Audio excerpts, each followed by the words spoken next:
Greetings, bike travelers and bike packers. Welcome to another episode of the Chainwheel Diaries podcast. Stories about bike travel told by the travelers themselves. I'm your host, Brian Berlin. I'm kicking off the 2026 season with a compilation of some of my best interviews from past episodes. There are some really great bike travel stories being told, so I picked out a few of my favorites and edited them into what I'm calling my Best of Chainwheel Diaries podcast. I hope you enjoy listening to it as much as I have. And thanks for tuning in, and please subscribe wherever you get your podcasts. Coming up, Best of Chainwheel Diaries 2026.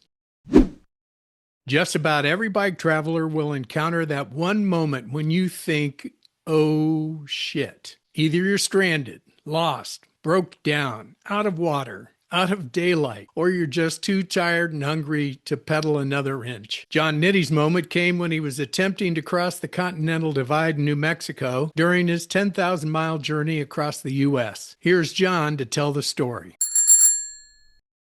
Going over this mountain pass in New Mexico, about 10,000 feet, so pretty high up there. And this is April, so for all intents and purposes, it's winter. I mean, at that elevation, there's a lot of snow on the side of the road. It's cold, and I'm not prepared for that. I don't have, I mailed my only pair of sweatpants back to my parents because I wanted to save space in the bags, and they were taking up too much space. So I'm coldest I've ever been in my life. By the time I finally get to the actual top, I'm hitting fall summit after fall summit. When I'm at the actual top of the mountain, the sun's going down. So the whole way down through the switchbacks is in the dark. First couple of turns I can see okay, and then all of a sudden I come around one turn and it's now pretty much completely dark at this point. And I hear something on the pavement. It's like hooves on the pavement. And, in front of me is a herd of elk crossing the road. I'm on literally at a collision course to hit this herd of elk.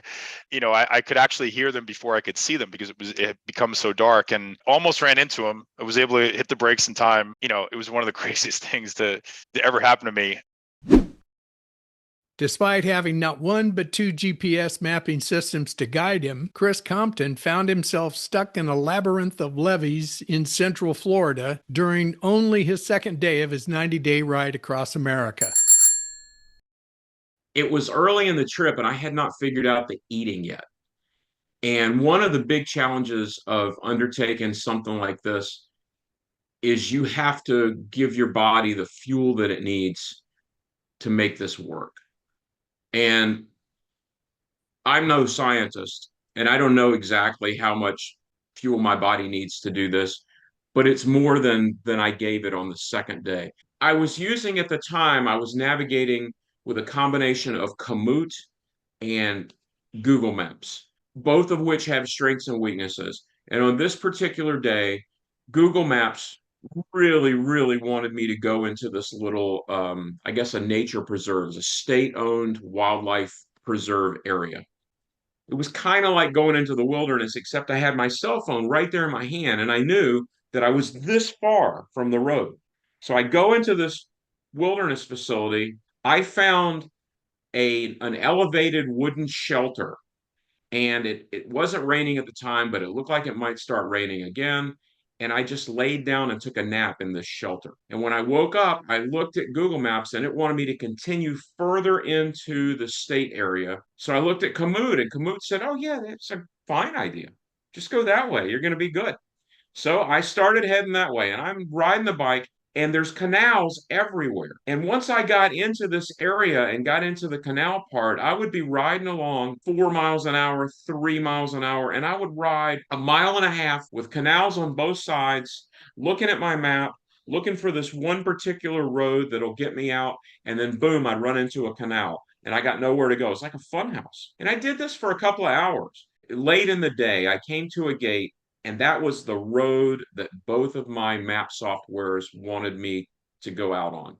And it's a huge gate, barbed wire on both sides, and a sign that says, private property, no trespassing, don't come this way. And then there's a big sign in the background with a picture of a bull, and it said, "He can get to the fence in 2.6 seconds. Can you?" Well, the first thing I did was I unloaded my bicycle and I put everything on the other side of that gate, and I picked my bicycle up and I put that on the other side of the gate, and I loaded it back up and I started to ride down what Google Maps and Komoot thought was my exit path, ignoring the private property sign. Sorry. And I immediately came to these huge piles of cow manure. They were like pizza boxes stacked up, and they were enormous. And after about a dozen of them, I came around the corner and I saw the herd. And this was my first up close exposure to cows on the trip, and maybe ever. I'm not a farm guy. And I came around the corner and there's all these cows, and they're enormous. And in my head, they were all that 2.6 second bull cow. And I didn't want any of that. So I turned around and rode back and went back over the fence.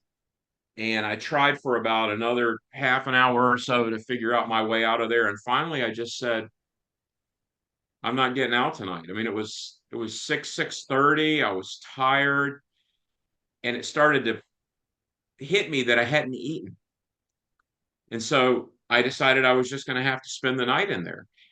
And this was, once I said, day 2 of the trip, and I had not actually camped in a tent since I was 12. Never camped by myself, never been out in the middle of nowhere like this. It was really quite interesting. But I set everything up, and my only real concern was I was camping right next to one of those canals, and I knew that there must be alligators in it. I mean, I was in southern Florida. There have to be alligators in those canals. And I thought, well, if an alligator comes up the bank of this canal to get to my tent, I'll just I'll lay the bike on the bank of the canal. So I laid the bike between the canal water and my tent, and that was my alarm system. And if in the middle of the night an alligator had slammed into my bike, I was going to jump out and spray him with bear spray. Fletch Dobbs was cruising along in New Mexico with his adventure cycling cross-country group when the tour leader spotted something amiss. The tour leader pointed out to me that I had a couple of spokes pulling through my rim on my rear wheel. I was honestly crushed. I thought my tour was over. So I was really concerned I wasn't going to be able to find a wheel. Turns out I was wrong. But so initially I felt just absolutely devastated. I thought I'm going to have to go home. And I actually spoke to my wife, and she really helped me deal with my depression, if you will. She also ran around up here in San Jose, found a wheel, and made arrangements to ship the wheel to a hotel in Las Cruces, New Mexico. I got the wheel, went to a bike shop, had the wheel put on. The ACA tour group that I was with, I went straight to Las Cruces. They took sort of the circuitous route to get there over 4 days. And so that 4 days gave me time to get ahead of them on the route, get my bike repaired. And then when they got to where I was, I rejoined them and we went along to the rest of the tour. Is it possible to get hypothermia in Death Valley? Ken Francis did. Here's his story. My second trip was a 5-day ride just around Death Valley. And, Death Valley in April, who knew it would snow? Basically I got hypothermia in the middle of Death Valley. And I was with a friend that we met through a mutual friend. And I met her, I think, 2 days before we actually left for the trip, met her in person. And we're going over this mountain pass, and I got so cold, I was just shaking so violently I couldn't ride my bike. And she had a down sleeping bag, and my sleeping bag was horrible. And I just said, we need to hop in your sleeping bag and we need to warm myself up. And it was comical. We're outside the road. It's, middle of nowhere, wind howling, and we could not get the zipper over her hips. And and once we got the zipper over her hips, we were stuck in there. It was really hard trying to get the zipper back when I had warmed up. And there were occasional cars driving by us, and we would try to flag them down, stop. And they'd see this couple lying in a sleeping bag, and they'd just smile and wave at us as they drove by, thinking that we were there having fun or something. I like to start every interview by asking my guests how they got started in bike adventuring. My guests have discovered bike touring and bike packing in different ways. It can be a life event like health, retirement, or layoff, a milestone like graduation, a tear in the fabric of the universe, or simply a desire to participate and being motivated by others. Robert Hickman had his sights set on traversing the U.S. on his bike. He just needed to complete an important family event. when my son graduated from high school, it had always been my dream to cross the country. I did the Trans Am back in 2016. And when I was finished, I was so depressed because it was just the trip of a lifetime until I realized I could do it again. Many of us took up bicycling again during the COVID lockdown. I know I did. UK citizen Jeff Morgan and his wife decided to use the downtime during the pandemic to clean out a shed. Not the usual place one finds inspiration, but it worked for Jeff. COVID with the lockdown in COVID, we cleared our shed out, and my wife found an old tent in the back of a shed. And I said, oh, great, I can go touring. And she said, go on then. So I did. And that's really how it started. It started very simply with just a couple of long weekends. And then I thought, right, I need a better tent. I need a better bike. Got that. And then I've just gradually gone longer and further. And yeah, I live just north of London, so it's not terribly scenic, but there's lots of rides around here and it's very easy to get to other parts of the country. Ken Francis was a teenage wannabe bike traveler, just like that little brother that desperately wants to tag along. I started in 1976, actually. I was 13 years old and I did a bike trip with a church. And this really was instrumental because this is what changed my focus and, kind of like totally changed the focus of my life, basically. And I did this bike trip with a high school group at a church, and I wasn't even in high school yet. I was in junior high school, and this was actually the high school college group. And here I'm this scrawny little unathletic kid just begging, can I go? Can I go? And they're looking at me and I'm like, seriously, I can ride my bike as far as the big kids are. Give me a chance. Sometimes a family member will provide the necessary motivation. For Tim Tower, it was his daughter that provided the push. So I started late in life.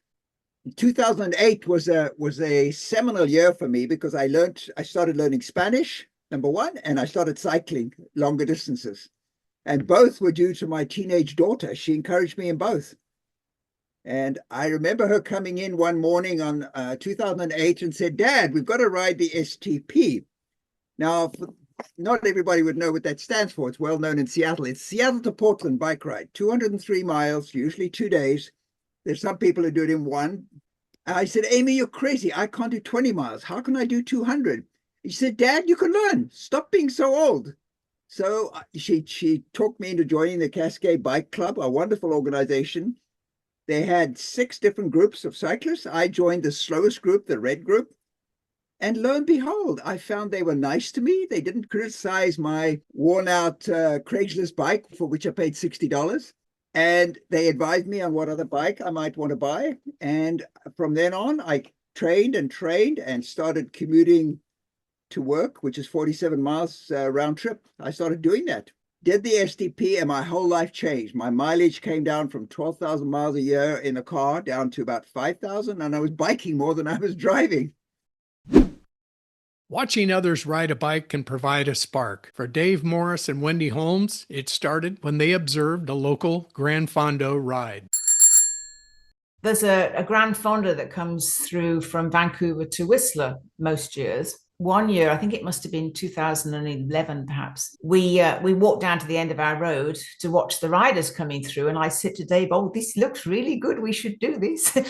And we signed up and did it the next year and thought, oh, this is really good. But that's only a one-day event. Yeah, we managed to do 120 odd K on the Gran Fondo, and that was 2 years running. I just said that because we did that 2 years running and then thought, well, that's a one-day event. But how does it work if you're doing biking day after day? 2014, we did a supported tour with Adventure Cycling Association through the Sierra Nevada from Truckee to Mammoth Lakes. So it was a 6-day tour, I think, camping, but they carried all the gear. We just had to ride the bikes. Anyway, having done that, we thought, okay, we can do day after day.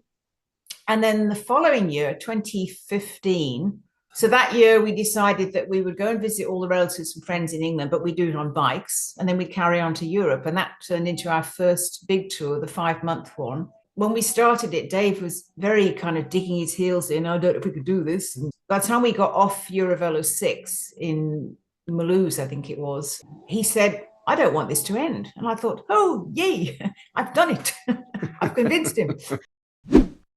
Kevin O'Leary felt that life is too short, so he decided to do something about it. This notion turned out to be prescient, as you'll discover later in this podcast. I'll go back to when I worked as an engineer. And in 98, I basically left the profession then. And I was in my 40s at that time. And over a period of about a year, some of my friends and acquaintances died. And I remember one of them distinctly that I visited in the hospital telling me, and he was about my age, I've worked, hard all these years saving up for retirement, and I'm just not going to see it. And he felt bad about it. And it really got me thinking that maybe there's more to life than working 9 to 5. So how does everyone plan their rides? Some of us, like me, like to plan every inch of our adventures. Others prefer some wiggle room. Larry Lowy had an idea of where he was going when he rode from Vermont to Quebec. He just didn't plan on some of the other factors. I have never been on a trip that went exactly to plan. So the Amtrak from here takes you to northern Vermont in a town called St. Albans. That's the end. I had this great thought. I would take the train to St. Albans. I would ride from there to Quebec, ride around Quebec, and then again, because of time constraints, I would take the Canada train from Quebec to Montreal, and then I'd meander beyond Montreal back down to St. Albans. And that was the plan. And it was great. I had it planned for the first week of April. And then my lovely wife says to me, that might be a little too early in the year for that trip, because, April. I said, April's fine. Of course, I don't live in Canada. And so I got on the train that morning around here to head up to St. Albans. And as we kind of pulled up into Vermont, I'm looking outside and I go, oh, it's snowing a little bit. And it's snowing and it's snowing. And then we're passing some.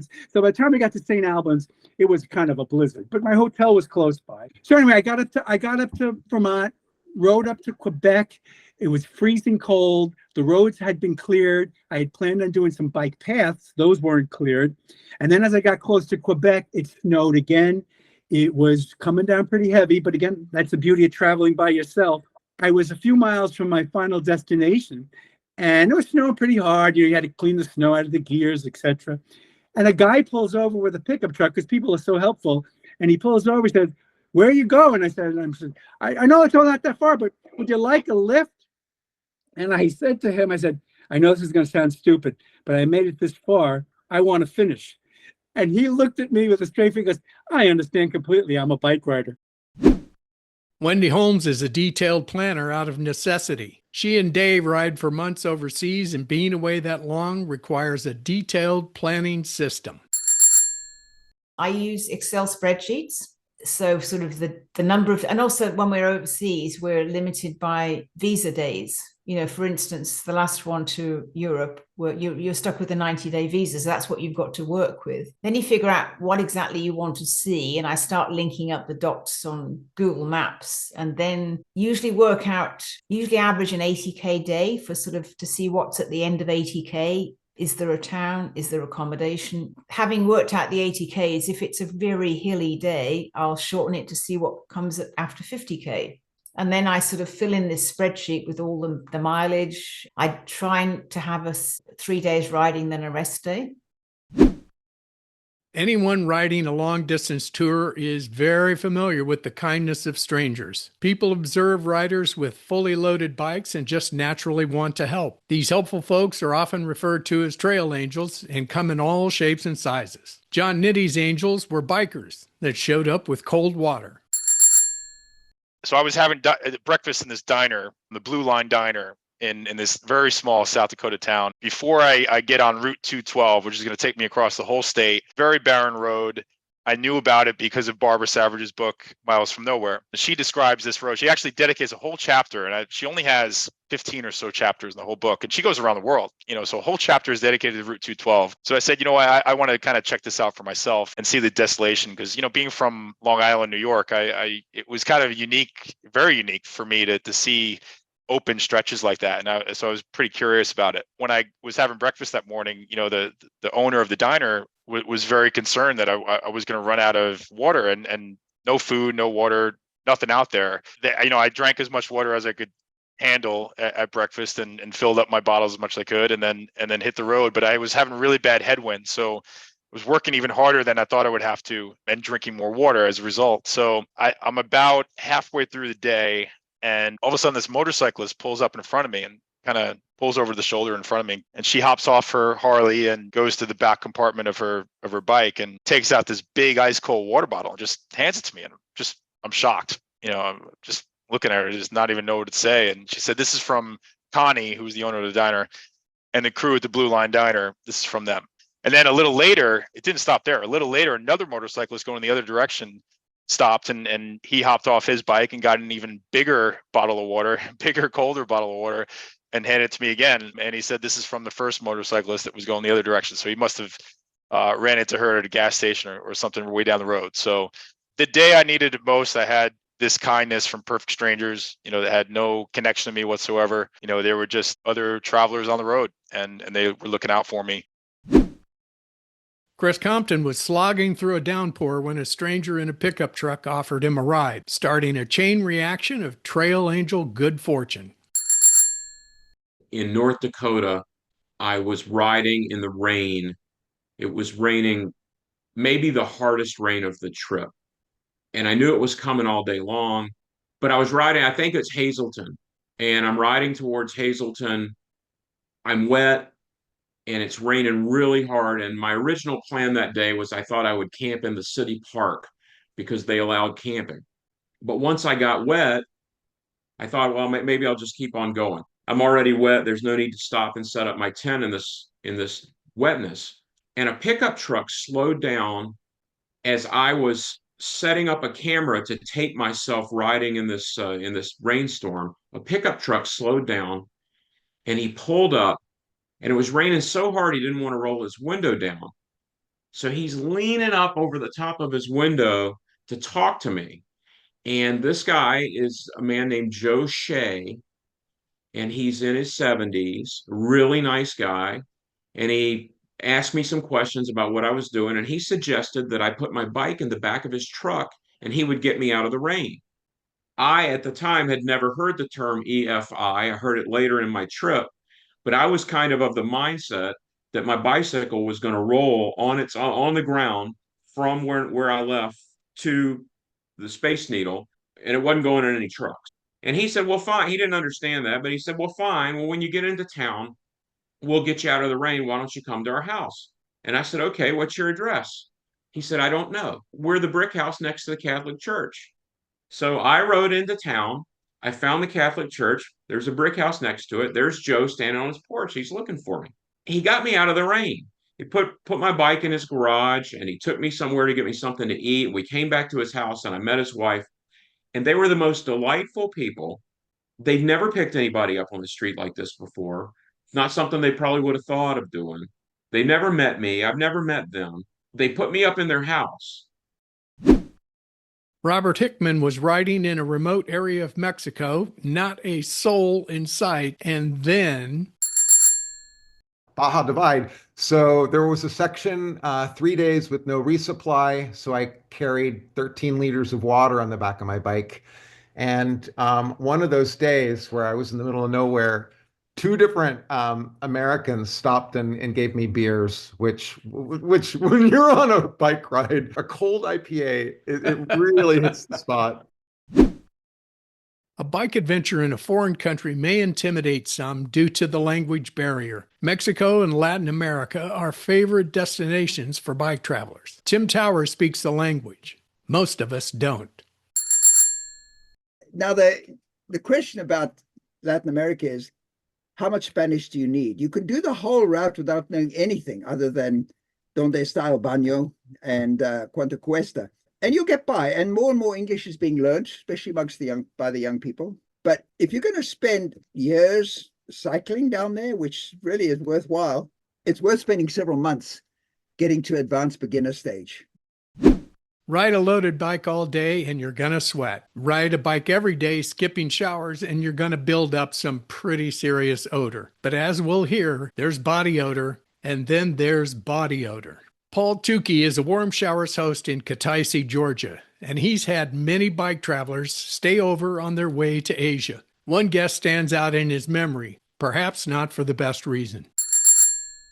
Let's see, let me pick on the young man from Spain who is joining his girlfriend from Belgium, and they were nice, but we met up with their friend who is French, and this young man, again, by the way, they all stink when they walk in my door. Okay. But I mean, the reason it's called Warm Showers and not something else is the first thing they need is a shower. And I just say, pile up your dirty clothes. We'll get those started, as soon as you finish the shower. But, here's a bar of soap, here's a towel, help yourself to the shower.